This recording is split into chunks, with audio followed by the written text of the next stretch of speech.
Now I'm going to remind you about whenever I was in my drive and I had all of these different classes and these folders. And remember that whenever I go into my classroom, I've only got these 5, and it was because those classes are archived.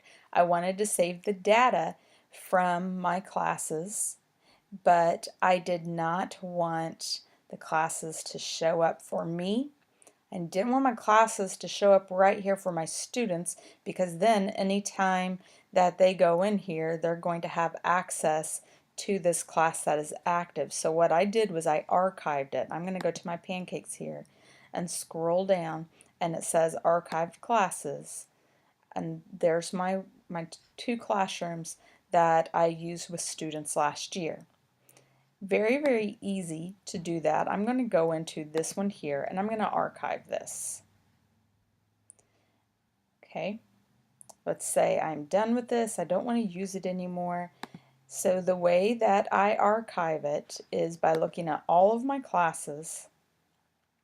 And right here on these 3 little dots, I'm just going to archive.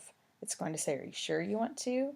You're not going to be able to make any changes. I can't get it out of archives, but that's okay. So I'm going to click archive, and now it's done.